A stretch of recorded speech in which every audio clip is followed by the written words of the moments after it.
गरज बरस प्यासी धरती पर, फिर पानी दे मौला। हो गरज बरस प्यासी धरती पर, फिर पानी दे मौला। चिड़ियों को दाने, बच्चों को गुड़धानी दे मौला।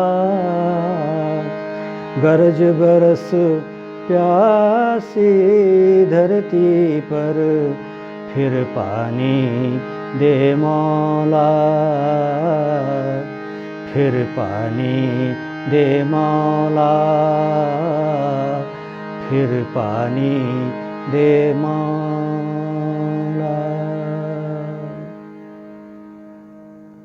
नमस्कार बच्चों, जैसा कि अभी आपने सुना, गरज बरस प्यासी धरती पर, फिर पानी दे मौला। चिड़ियों को दाने, बच्चों को गुड़धानी दे मौला। वर्षा ऋतु है। वर्षा ऋतु का हमें अभिनंदन करना है। हम सभी वर्षा ऋतु का अभिनंदन करते हैं और मैं उम्मीद करता हूँ कि वर्षा का आनंद लेते हुए आप अपने अपने घरों में सपरिवार कुशल, स्वस्थ व प्रसन्नचित्त होंगे। आइए वर्षा ऋतु से ही संबंधित एक कविता पढ़ते हैं। निराला जी की कविता का शीर्षक है उत्साह। कवि हैं पंडित सूर्यकांत त्रिपाठी निराला। बच्चों, मैंने पिछली कड़ी में निराला जी की निराला जी का साहित्यिक परिचय दिया था। उनका जीवन परिचय मैंने बहुत बड़े ही व्याख्या सहित बताया था। आज बारी है उनकी कविता को पढ़ने की।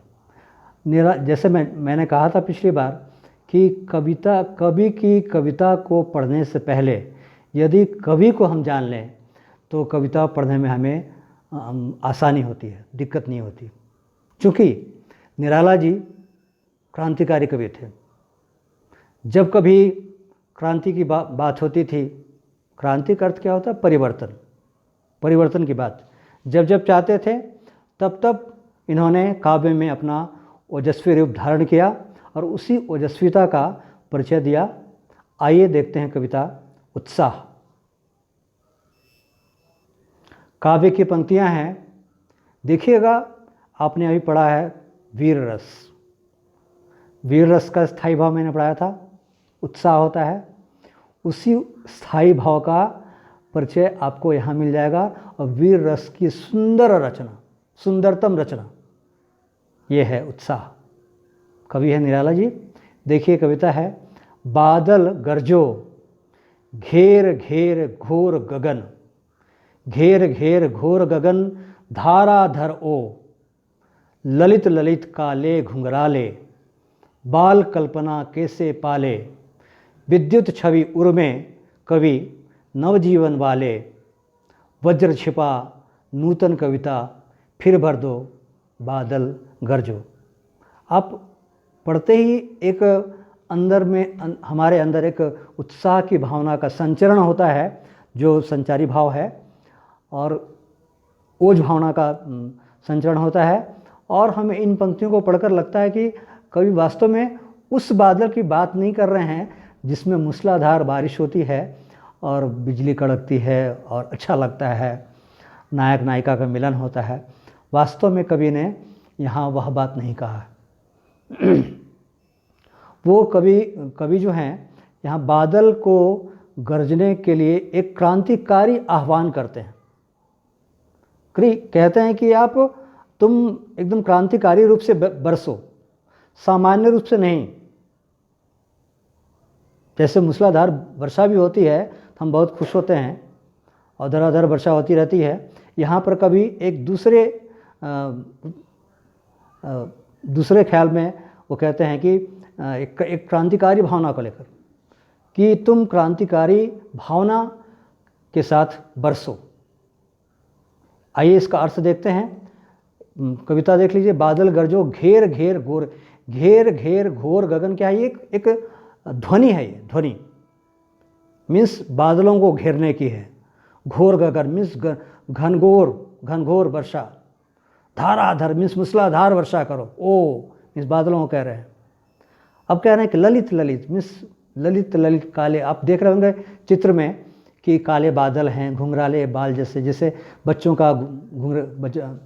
के घुंघराले बाल होते हैं, उसी तरह के बादल भी हैं यहाँ पर चित्र में आप देख रहे होंगे। तो ऐसा लग रहा है मीन्स एक बच्चे की कल्पना है, कवि ने किया है, और उस बादल से एक क्रांतिकारी वर्षा करने का आह्वान कवि करते हैं। वो कहते हैं कि विद्युत छवि उर में, उर अर्थात हृदय, मीन्स तुम्हारे हृदय में विद्युत की छवि हो। बिजली की छवि, जो छवि अगर किसी के सौंदर्य में बिजली हो तो वो चमकती है। आकर्षण के साथ क्या उसमें चमक होता है। तो वो कहता है कवि विद्युत छवि उर में कवि नवजीवन वाले। वो कहते हैं कि एक ऐसी कविता कवि हमेशा नवजीवन की रचना करना चाहता है। यहाँ पर बादलों से कहता है कि कोई ऐसी काव्यात्मक बारिश करो, क्रांतिकारी बारिश, जिससे नवजीवन का संचार हो। ठीक है। वज्र छिपा मीन्स तुम्हारे हृदय में वज्र छिपा हो। विद्युत छवि तुम्हारे सौंदर्य में विद्युत की छवि हो। और एक नूतन कविता की रचना कर दो। मीन्स एक नई वर्षा की रचना करो जिसमें जो क्रांति के स्वर हो। और कहते हैं बादल गरजो। आइए इसका सामान्य अर्थ देखते हैं। उत्साह कविता में कवि ने बादल के बारे में लिखा है। कवि बादलों से गरजने का आह्वान करता है। कवि का कहना है कि बादलों की रचना में एक नवीनता है। वो बात एक नवीनता है कि एक नयापन है।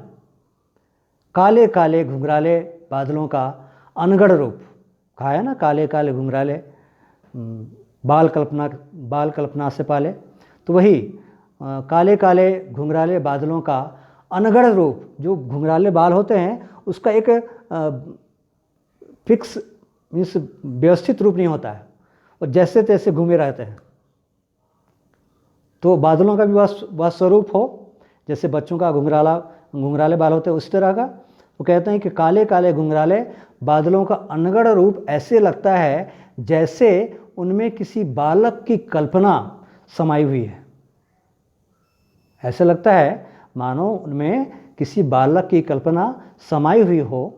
उन्हीं बादलों से कवि कहता है कि वे पूरे आसमान को घेर कर, उसमें कवि पंक्ति में है ना, घेर घेर घोर गगन, तो यहीं पर है कि वो कवि चाहता है कि वो जो बादल हैं वे पूरे आसमान को घेर लें और घनघोर गर्जना करें, घोर ढंग से गर्जना करें, घनघोर गर्जना करें। बादल के हृदय में किसी कवि की तरह असीम ऊर्जा का संचार हो, ऊर्जा भरा हुआ हो, वो ऊर्जा भरी हो बादलों के अंदर भी।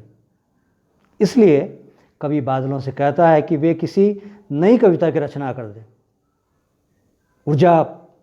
जो ऊर्जादायक हो, जिससे ऊर्जा का संचार हो सृष्टि में। एक नई कविता की रचना कर दें और उस रचना से सबको भर दें, अर्थात वो ऐसी बारिश करें कि नई ऊर्जा का संचार हमारे जीवन में फिर से हो। ठीक है, ये कविता का अर्थ हो गया। मैं इसके अलंकारों की चर्चा इसके बाद करूँगा। आइए आगे देखते हैं आगे की अंतरा का।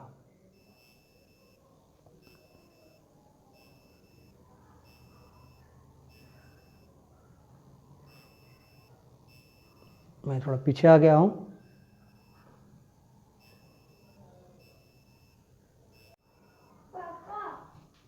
व्यवधान के लिए थोड़ा खेद है बच्चों। आगे की काव्य पंक्तियाँ हैं, विकल विकल उन्मन थे उन्मन। उन्मन मीन्स अनमना सा, विकल मीन्स व्याकुल। विकल विकल उन्मन थे उन्मन, विश्व के निदाघ के सकल जन, आए अज्ञात दिशा से अनंत के घन। आए अज्ञात दिशा से अनंत के घन, तप्त धरा जल से फिर शीतल कर दो, बादल गरजो। अर्थ देख लीजिए, विकल, विकल मीन्स व्याकुल। जब तक वर्षा नहीं हुई थी बहुत गर्मी थी, जनजीवन सब लोग व्याकुल थे कि कब ये धरा शीतल हो, कब वर्षा हो। उन्मन थे उन्मन मीन्स मन अनमना सा हो गया था। गर्मी की व्याकुलता से मन अनमना सा हो गया था।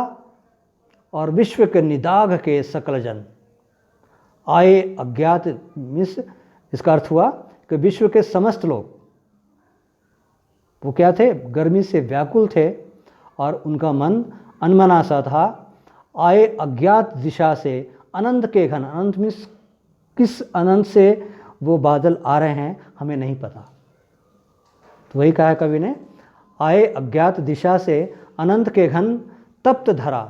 तप्त मीन्स गर्म धरा, गर्मी से जो धरा धरती गर्म हो जाती है उसको कहा है तप्त धरा। जल से फिर, वर्षा के जल से शीतल कर दो, बादल गरजो।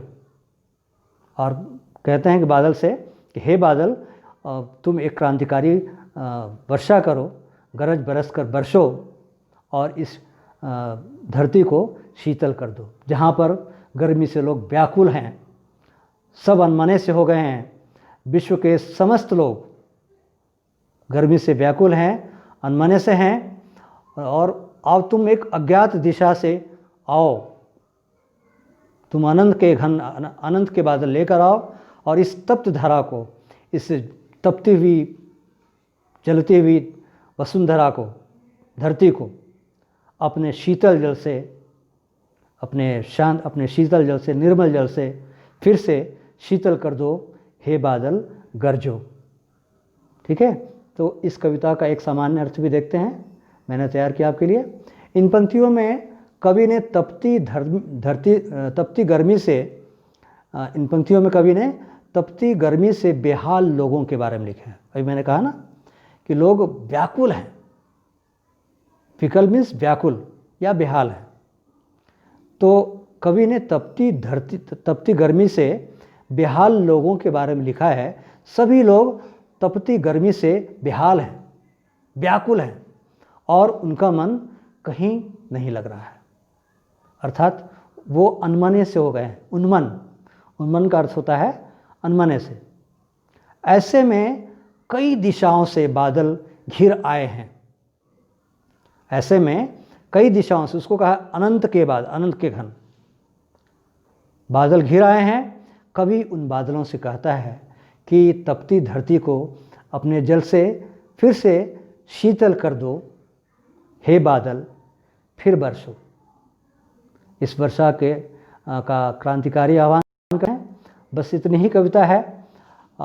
कविता का सौंदर्य आप अगर देखना चाहें तो मैं दिखा दूं एक बार फिर से आपको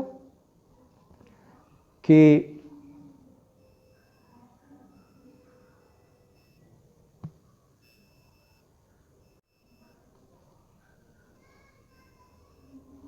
तो बच्चों यहाँ पर हम देख सकते हैं कि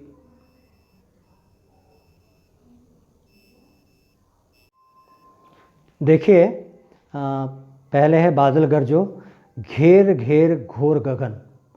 घेर घेर में आप पाएंगे कि पुनरुक्ति प्रकाश अलंकार का सुंदर उदाहरण है। घेर घेर दो शब्द हैं। मैंने बताया था कि जहाँ शब्दों की आवृत्ति हो लेकिन उसके अर्थ न बदले तो वहाँ पुनरुक्ति प्रकाश अलंकार होता है। यहाँ पुनरुक्ति प्रकाश अलंकार का सुंदर उदाहरण है। अगर आप देखेंगे तो यहाँ पर अनुप्रास अलंकार भी है।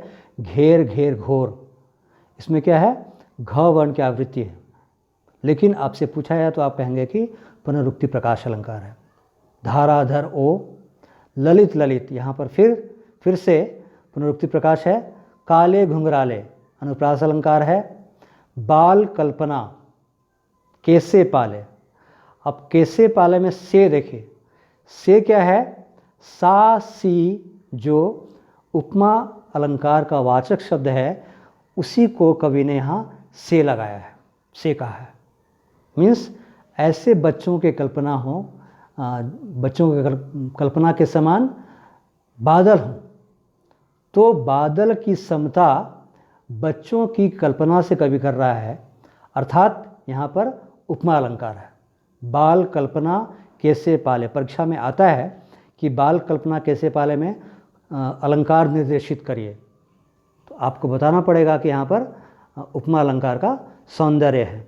विद्युत छवि उर्मे कवि नवजीवन वाले, कवि नवजीवन वाले में देखिए कवि नवजीवन वाले तीनों शब्दों में व वर्ण की आवृत्ति है, अर्थात अनुप्रास की छटा है। वज्र छिपा नूतन कविता फिर भर दो बादल गरजो, पूरी कविता में ओजगुण है, काव्य प्रवाहमय है, काव्य संगीतात्मकता लिए हुए है। कवि यहाँ पर बादल का क्रांतिकारी रूप से आह्वान करते हैं। आप काव्य सौंदर्य में लिख सकते हैं, कवि ने बादल का आह्वान क्रांतिकारी रूप में किया है कि बादल क्रांतिकारी रूप में बरसे। ठीक है, इसके आगे देखते हैं, आगे की पंक्तियों में देखिए, विकल विकल उन्मन थे उन्मन, विकल विकल फिर आ गया पुनरुक्ति प्रकाश अलंकार। तो विकल विकल अर्थात यहाँ पर पुनरुक्ति मैं यहाँ अर्थ नहीं बता रहा हूँ, यहाँ मैं आपको अलंकार बता रहा हूँ। विकल विकल यहाँ पर है पुनरुक्ति प्रकाश अलंकार। उन्मन थे उन्मन, इसमें कहीं आप ये ना लिख दें कि ये पुनरुक्ति प्रकाश है, क्योंकि बीच में थे आ गया है। उन्मन उन्मन होता तो पुनरुक्ति प्रकाश होता, चूँकि बीच में थे आ गया है, उन्मन थे उन्मन, अर्थात यहाँ पर अलंकार नहीं है, सिर्फ विकल विकल में पुनरुक्ति प्रकाश अलंकार है। विश्व के निदाघ के सकल जन, यहाँ अलंकार नहीं है। आए अज्ञात दिशा से अनंत के घन, तप्त धरा जल से फिर शीतल कर दो बादल गरजो, यहाँ भी कवि ने बादलों का क्रांतिकारी आह्वान किया है। हाँ, बस तो यही हो जाएगी आपकी आपका काव्य सौंदर्य और अलंकार सौंदर्य। तो इसमें कवि ने तत्सम शब्दों का प्रयोग किया है, आप कह सकते हैं। ठीक है, अब सीधे आइए गृह कार्य में। गृह कार्य में हम आते हैं। गृह कार्य मैंने 2 गृह कार्य आपको दिया है। उत्साह कविता के दोनों अंतराओं का भावार्थ लिखिए। दोनों अंतराओं को जैसे मैंने आपको स्लाइड्स दिखाया, पहले स्लाइड्स में पहली अंतरा थी कविता की, उस अंतर पहला जिसको पैराग्राफ कहते हैं, कविता में पैराग्राफ नहीं होता है, स्टैंजर्स होते हैं, जिसको हिंदी में अंतरा कहते हैं।